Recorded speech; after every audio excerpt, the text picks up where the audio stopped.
Hello, my name is Anthony Davis. I'm one of the attorneys that works with Christopher Nudo. We're located in Rolling Meadows and Elgin, and my main focus area is estate planning, but our law firm also does probate as well as real estate and some commercial law as well. Today, I wanted to talk to you a little bit, kind of give you the basics of estate planning and give you a broad overview of how it is that trusts, wills, and estates work. So, to start things off, when we start out in our life, we've got a group of loved ones, and then we also have a small pile of assets. But as time goes on, that group of loved ones will grow and grow and grow, and that pile of assets that we have will grow and grow and grow. At a certain point in time, we have to figure out how is it that we're going to get those assets to our loved ones in the easiest and least aggravating way possible. And that's the problem that we're trying to solve through estate planning. When somebody passes away in Illinois, the most common way that their estate is going to be handled is it's going to be taken through the probate court system.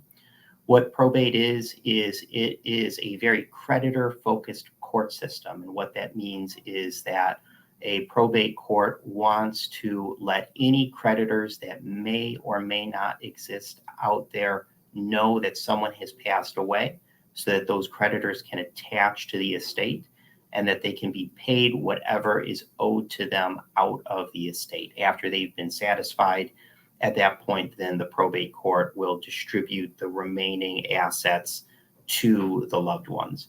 How that distribution is made is going to be determined in one of two ways. If we have an instrument in place called a will, what that will do is provide direction for those assets to the people that you've designated in the will.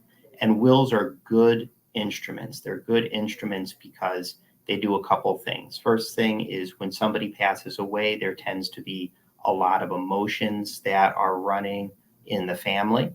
And also everybody kind of has a different movie playing in their head. So what the will does is it comes out and it allows you to definitively state what it is that you wanted to have happen, remove a lot of that subjectivity and remove a lot of that anxiety from the equation so that people can just focus on what they need to focus on. If we don't have a will in place, then what the probate judge will do is look at something called the probate statute.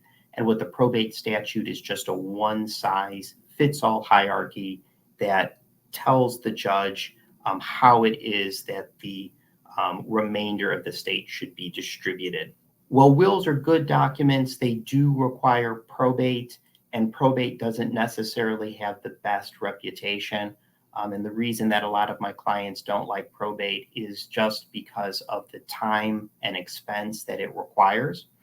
So when an estate is being taken through probate, it will typically take about a year, sometimes longer, from beginning to conclusion for it to be finally resolved.